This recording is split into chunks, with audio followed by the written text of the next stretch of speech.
Ici, je vais plus m'adresser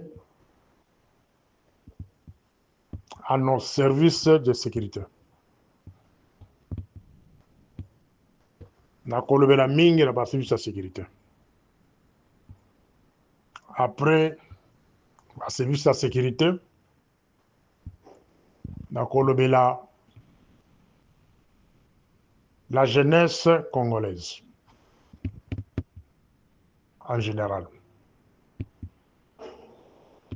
Chers camarades, membres du groupe Suivez mon histoire, le groupe Parlement debout. Ceux qui vont remarquer, Navandi Tango Moulaï, Nazali Kolobate, donc Nazana ba raison Moussous. Nazana ba raison Moussous. Ça peut être raison en santé, ça peut être raison personnelle. Donc, cela ne m'empêche pas que dans le Belabino. Les lois na kolobela mingi sur l'anticipation. L'anticipation en sécurité signifie quoi? Nakopesa définition en ngote, mais nakopesa ne bilembo. Où la ligne définition, il y a anticipation, la notion sur l'anticipation. À tout le monde en privé, je vais continuer de l'air. Mais awa, na kolobela. Comment la notion de, il y a anticipation. Dans le service de renseignement ou sécurité, bah, étouffé au Congo, mais les Rwandais utilisent cette méthode. Il y a anticipation au niveau du Congo. Par exemple, le Belé. Tozongi on a 2001 jusqu'à 2005. Ou au-delà. Il y avait un directeur de cabinet de l'ancien président Kabila, Maître Kilobo, Maître Nkulu Kilobo. Batebele bayibi, bato akala lokola babiso toyibi. Et à un moment donné, il a été nommé au niveau il y a Rwanda comme ambassadeur. Mais bato bayibi pourquoi il est en Rwanda comme ambassadeur. Les Congo, depuis la mort de Laurent Désiré Kabila, le Congo est dirigé par Kagame. Bato baza na bongo muke ya soso ba comprendre eloko na kolobati. Parce que ba komona eloko moko te. Depuis la mort de Laurent Désiré Kabila, le Congo est dirigé par Kagame.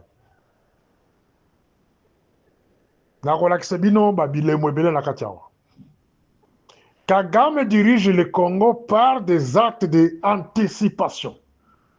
Je pense que ma collègue Obakolananga, on a atikala ko assimilé cours bengi anticipation en sécurité zanini. Bozongela ba cours na bino. Bozongela ba syllabus sur l'anticipation. Na kopesa bino kaka bilembo. Sur base de bilembo et ko permettre ba mususu bazongela ba cours na bango sur l'anticipation. L'anticipation en sécurité. Exemple à Liboso. Exemple à Liboso. Bon, mon camarade président de la République, parce que la plupart des collègues qui ont été camarades. Ok, je l'appelle président de la République. Bon, mon à ça discours beaucoup à lobby. À partir de Goma, je peux atteindre Kigali. À Kola, les choses dans le a été. À Sakala, na Fachi Betante. Mouta pesa discours wana. Mouta loba na ya loba biloko wana. C'est quelqu'un qui est au service du Rwanda. Voilà comment Paul Kagame, voilà comment Kagame est intelligent. Kagame recrute les gens sur le sol congolais. Et la plupart sont des directeurs de cabinet, il y a des services clés, en commençant par la présidence. Kagame recrute le chef de mission. Kagame recrute les redocs. Maintenant, Azali na noyo moko boye, invisible. Il y a batu moko boye, o ba sale la kaye musala. Ce qui a composé ba scénario na niveau Rwanda, a boki au Congo.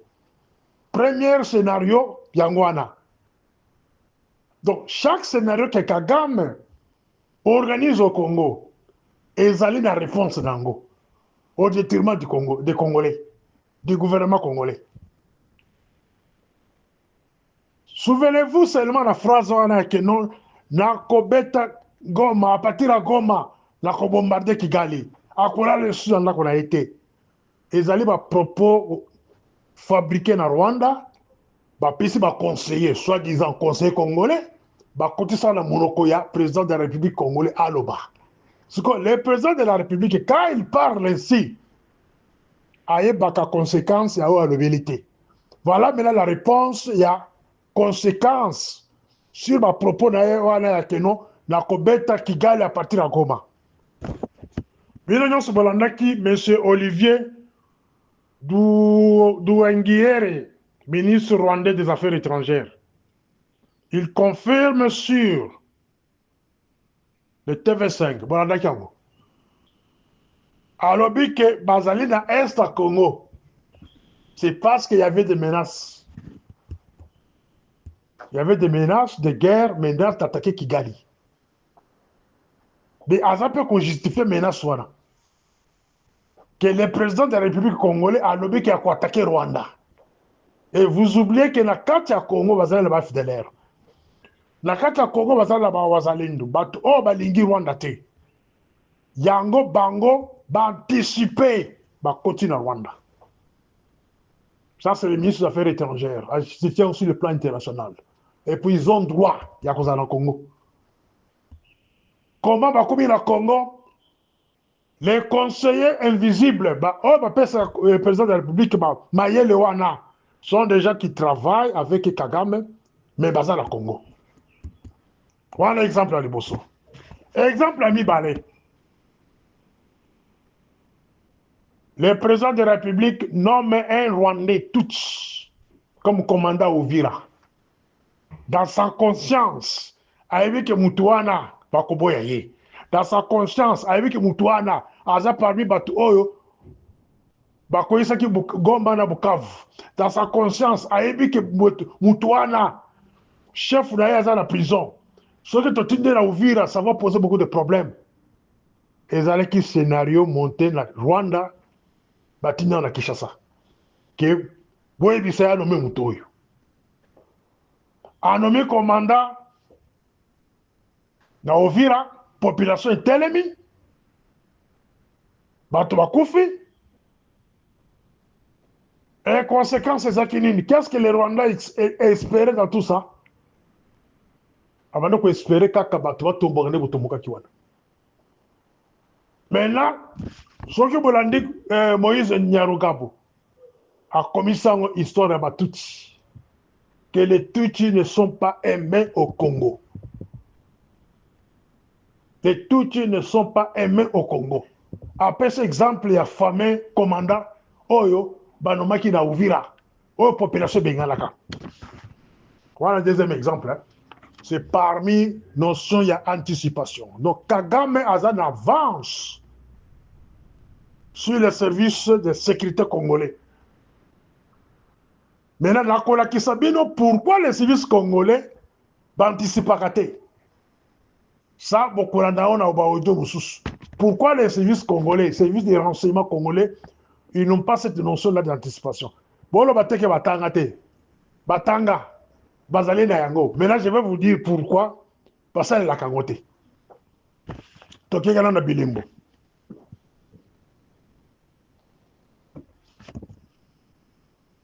Et là, comme sous, Kagame fabrique un scénario. Cela veut dire les experts rwandais. Bavandi, fabriquer scénario. Scénario, on a balobinini. Bobenga ministre ya sport. Didier Bodimbo. Alors yo, kendo e disaye. Que il faut tout ba publicité là Barcelone, il y a Congo par-ci par-là. Moyennant des millions de dollars. Ba kepe ba ibisi. Pe salami.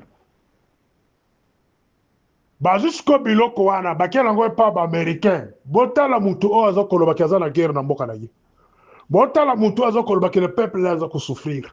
Botala mutu oyo aza na passe na mboka, mais il dépasse des millions. Oh biso ba rwande to ko sala te. Des mutu bino ko sala confiance. Vous voyez comment le diable fonctionne. Le temps que bino ko beta mamboko boko zala ke ne Trump akoyamba Félix Trump akosalisa biso. Et vous avez surpris lobby après lobby à Ibisuno qui a causé sa Congo. Donc, quand il y a mauvaise gestion, bah, exposant sur la place publique, il y a polélé. Il y a moi. Est-ce que beaucoup wana? Est-ce que vous pensez que Barcelone n'a pas topé ça qui? Il y a nini, tu évité. Voilà des actes, il y a anticipation. Il y a qu'on détruire la sécurité à pays, qu'on détruire le futur politique à pays. Que les Rwandais organisent dans son pays et peut imposer les dirigeants congolais. La télémillénaire nous parle de 3 exemples. Par exemple, les ABL. Les exemples sont très nombreux. Il y a anticipation.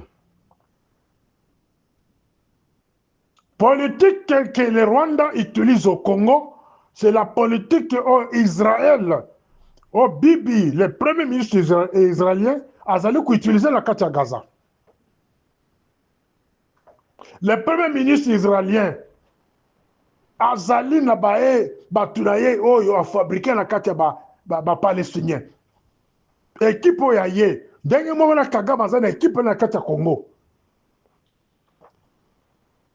Israël azali na ba responsable na kati ya gouvernement palestinien.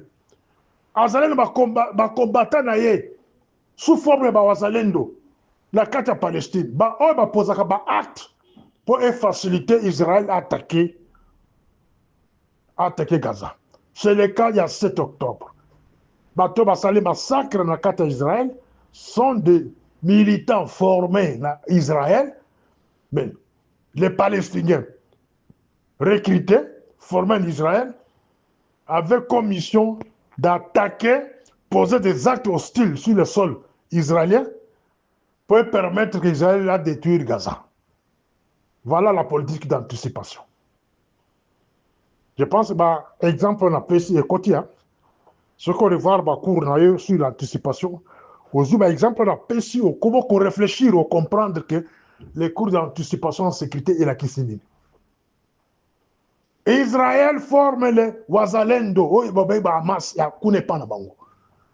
Bango ba logo ba attaquer Israël au nom de Hamas, ba boumi ba Israélites sur leur propre sol. Et Pessi, Israël a raison, il y a détruire Gaza. Pour Bengana Bango en masse, pour exterminer Bango. C'est le cas de Kagame. Kagame a les gens autour des camarades de Félix, le président de la République. Kagame a les gens dans l'appareil de la sécurité. Kagame a la bateau la carte armée, n'en parlons pas là-bas. Azalé na bateau ya ye, bazo ko poser ba acte, ozo ko permettre que Kagame attaque le Congo. C'est le cas du président de la République, à lobby que a bombardé Goma, a bombardé Rwanda à partir de Goma. C'est la politique d'anticipation de Kagame. Donc, Azana Batunayo, Bakot Saka, camarade ou président de la République, Mazloba Namunoko, Aloba. Lazara, par exemple, Ebele, tu as encore après. Là-bas, Odio Koya. Ici, les services de sécurité, Nazali Koben Amino Matoyi. Mes chers amis, Tozali Kakalamboka Wanamoko. Souvenez-vous des responsables de la sécurité à période de Mobutu. La plupart qui ont Koufou Liban le pays. Moi, j'ai rencontré l'ambassadeur Goka, qui fut mon chef à l'époque, ici en Afrique du Sud. Totalement la moulongo à cause de la Mades. La Jires. À Zwaka AVC. Rendez-vous contre Tala Moutou, Oyazaki na niveau ya Kosolola Mobutu sans audience. Goka, ancien patron, il y a service de sécurité. Ambassadeur en Afrique du Sud avant l'AFDEL. Mais on s'est retrouvé là un jour, dans Moulongo, il y a Jires, à cause de la Matèche. Mes chers amis, bien en sécurité, Boyokagan Malamo. Si vous ne voulez pas défendre le pays, organisez les noyaux, chaque service, il faut un noyau d'attaque. Dans chaque service de sécurité, ils ont la police, ils ont l'armée, ils ont l'ANR. Vous créez les noyaux d'attaque, d'intervention rapide. Noyaux wana boko créer, ils ont l'ikaka la bateau balingi mabele. Et cause à la peine qu'on traquer les engins du Rwanda. Il y a les engins du Rwanda qui sont dans tous les services. Des Congolais de père et mère, Teka Milimu, parce que Bakolia Mongo, parce que Basomel déjà va passer les bandas, Banana Bango Bazali Banda, Bazali côté Congo, na Malembe Nyonso. Ba acteur la Kisi Binoawa. Elle va passer bon à Barcelone, il y a des individus qui mettent Maboko. Bah c'est pelé au faché au ça la bien. Mais ce sont des actes d'anticipation. Bazali na eloko moko sibana yango que ceux qui a pessi bon à Barcelone à perdre soutien d'un américain. La kaka acte wala ki bololé wala ko pesa bongo kuna. Oh bino bobete la maboko, moi j'appelle acte de bololé parce que les actes bozo pesa ba millions sans que ba service à sécurité ba vendre ba étudier quel genre de politique que vous amenez le Congo. Congo bozo me mangopi. Hein mes chers amis. Chaque pays est à la politique lango.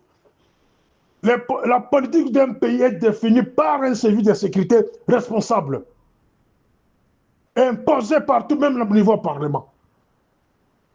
Même la mot qu'on a vendu, ce modèle politique de sécurité, en 2026, c'est défini par eux-mêmes, imposer le Parlement va publier en haut. Est-ce qu'au Congo, vous avez une politique de sécurité? Il y a un bon galabino. Est-ce que vous avez une politique, il y a diplomatie, définie par vos services de sécurité, imposée à tout le monde? Vous allez dans côté. Qui gère la sécurité du pays? Et je peux répondre la question pour les c'est Kagame. Parce que bah, actes non se salmi dans Bokawana. Ce sont des actes que nos services devraient se pencher. Et Bakomi Koluka, Nani a conseillé que Mokonza Moka Alba qui a bombardé Kigali à partir de Goba, Moutouane Bakangi. Nani a pensé du Kanisha que notre pesa Barcelone des millions de dollars, Moutouane Bakangi. Des noyaux nocturnes, noyaux invisibles. Il y a Batouba Kosala Kagame Moussala. Bazali Koya n'a pas acte d'anticipation. Cela veut dire que Kagame, s'il a quelque chose à faire au Congo, il envoie ces gens là-bas poser un acte quelconque. Mes chers amis de la sécurité, beaucoup se retrouvent en exil, la plupart. Et puis vont souffrir ma casse. Parce que les pays, ils allaient côté Kama. Les lots Kamere, vous savez pourquoi Kamere a quitté le Parlement? Phrase à la Kamere à Loba, Bolanda ba image.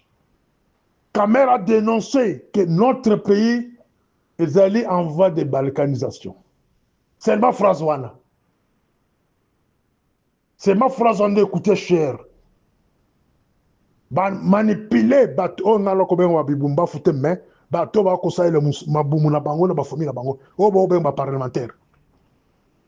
Ba manipuler ba on Kamere ki. Maintenant, on remet quelqu'un qui Kagame lui-même a désigné. Kagame, Mboji c'est Kagame. Mboji c'est Kagame. La Koya na masolo Mboji plus tard. Mais pas Bélan. Peut-être dans Audio Zakuya. Mboji c'est Kagame. Azali Kagame tellement qu'Azala Batunaye, oh Bazali da Katia. Noyo invisible.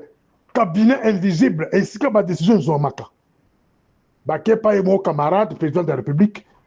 c'est que donc imposer Mouto comme candidat unique à l'Union sacrée. Vous comprenez maintenant pourquoi je vous disais que l'Union sacrée, c'était le maître penseur à l'Union sacrée, c'est Robert. C'est Robert qui a créé l'Union sacrée. Malgré sa distance, hein. Comme un système, ça les locaux, mais musica, mais bâti va payer là-bas sur place. Au bas qu'on travaille. C'est ça la méthode rwandaise. Très intelligent. Bazali qu'on crée bilo comment se retirer. L'Union sacrée, c'est Robert. Tous sont là-dedans. Mais vendre musica, soit à les États-Unis, soit à Awa, soit à au Rwanda, c'est musica. Batike yango ba mususu basali sambla ko kende rébellion. Ba nyoroga bonyo sola. Ba kena rébellion, tout ça ba koko sabino. Maintenant la audio ça koya parce que j'étais en train d'analyser les comportements de Kabila parce qu'en sécurité tout ça na loko ba benga comportement. Le comportement en sécurité to yeba kabatu à partir du comportement. Musala na ngai soki na approcher une autorité na étudier quand comportement na yi. Tous les jours, nous étudions le comportement camarade, le président de la République, nous étudions la famille, nous étudions le premier ministre, l'ambassadeur, tout. À partir du comportement moutou, de la Koye Basekile. J'étais d'entrée, il y a étudier le comportement Kabila. Il y a Nanga, il y a un dirigeant actuel. Ceux qui ont fait ça dans le Komoko. Ceux qui ont fait ça dans le dénominateur commun. Là, vous allez me suivre dans le deuxième audio. Morning Star.